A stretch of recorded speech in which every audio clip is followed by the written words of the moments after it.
Hello, and welcome to Every Persona Explained, where we take a look at the origin and representation of every persona.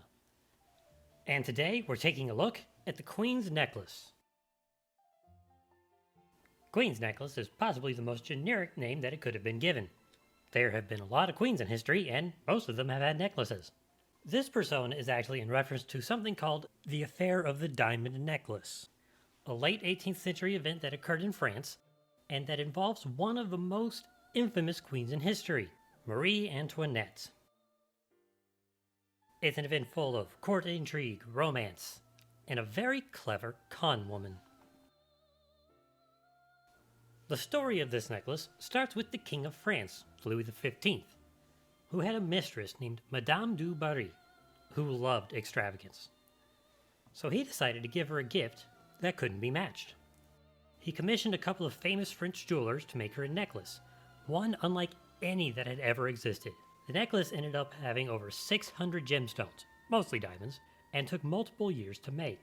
A low-end estimate I found said that it would be worth about $14 million in modern currency. Slight problem. By the time it was finished, Louis couldn't pay for it because he was dead. Big oof. The jewelers attempted to sell the necklace to the new king, also named Louis, and his wife, one Marie Antoinette. Surprisingly, though, she turned it down, saying that we have more need of ships than of necklaces. This is surprising since Marie was known for her decadence and lavish lifestyle. This may be because some stories of her extravagance are exaggerated, but there's also rumor that she may have turned it down because it was made for Madame du Barry, whom she hated. Regardless of the reason, the jewelers were in a massive amount of debt and were desperate to sell the necklace, which made for a fantastic opportunity. Jeanne de la Motte was a descendant of an illegitimate child of Henry II of France. After a childhood of poverty, she was given a stipend from the government to help her live and married a nobleman in the military. But this wasn't enough for Jeanne. She had an appetite for luxury and wanted to find a way to live lifestyle befitting of her royal ancestry. When she learned of the necklace, she found her way. Jeanne became the mistress of the Cardinal de Rohan, a sentence that doesn't make any sense because when do cardinals get those? Rohan had been caught talking smack on the queen and her mother before her ascension to the throne, and now wanted to find a way to get back into her good graces. Jeanne convinced him that her and Marie were good friends and told him she'd talk to the queen and try to get her to forgive him. This was all lies. She wasn't good friends with Marie and wouldn't be speaking to her on Rohan's behalf. Instead, she started producing forged documents to Rohan that she made and passed off as letters from the queen. The letters started off cordially enough, but eventually became more romantic in nature. Then, one night, under the cover of darkness, Rohan met the queen in the gardens and exchanged tokens of affection with one another, and they became romantically entangled. Except they didn't. It wasn't actually the queen, it was instead a sex worker that resembled the queen wearing a mask, and Rohan had been duped. Then Rohan began receiving letters from the queen, saying that she wished to buy the necklace in question, but felt that doing so openly would make her look bad, and asked him to purchase it for her. Now, he was all too happy to do so, and negotiated to pay for it in installments with the jewelers, who were more than happy to offload the thing. Rohan then handed off the necklace to one of Marie's servants, who was actually one of Jeanne's servants. Once she got the necklace, she broke it into parts, sold the bits, and reveled in her newfound wealth. All according to plan. Unfortunately, Rohan missed the next payment, and the jewelers went straight to the queen to inquire about it.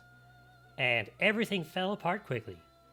Jeanne was found out and arrested, but escaped prison dressed as a guy, only to die in England a few years later under mysterious circumstances. Rohan was shamed and never received the standing in court that he wanted. This affair had a very odd consequence, though. Even though Marie Antoinette had almost nothing to do with the affair, the public placed basically all of the blame on her, taking her popularity even lower than it was before. That's just unlucky. And that's the Queen's Necklace, one of the most expensive pieces of jewelry ever that helped lead to the French Revolution. So how is it represented in game? Wow, this is amazing. It's missing the two side tassels, but aside from that, it's a dead-on representation of what the necklace looked like. That's a damn good job. And obviously, the spirit represents the weight that the jewelers felt when they were massively in debt for having built the thing. Queen's necklace is categorized in the Empress Arcana because where else would it be? Upright. Empress can mean things like femininity and beauty, which is fitting enough, though it can also mean initiative and creativity. Two qualities that Miss de la Motte had in excess. I did find a source that claimed that the Empress reverse can mean the unraveling of involved matters, kind of like what happened when the whole affair fell apart. It's a treasure demon, so the moveset isn't supposed to represent anything. And it gets one of 3 traits, none of which really fit very well. You might be able to argue that potent hypnosis could be representative of how beautiful the necklace was, and how shiny things can captivate people. That's a stretch. When itemized, it becomes itself. That is, the Queen's Necklace or Queen's Necklace are items, giving a boost to all stats, very nice, and boosting SP. Aside from it just being an accessory, like what a necklace is, you could argue that wearing something like this could boost your confidence or mood, which is kind of like a stat boost. Overall, this is really good representation, a marked improvement over Regent.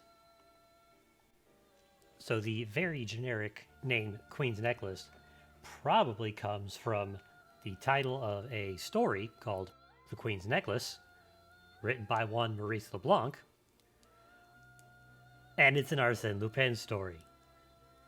So while I do make a joke about how plain and boring it is at the beginning of this video, that's why it's called that. Anyways, thank you very much for watching. Don't forget to subscribe. Let me know who you want to see next time in the comments down below. And I'll see you next time on Every Persona Explained.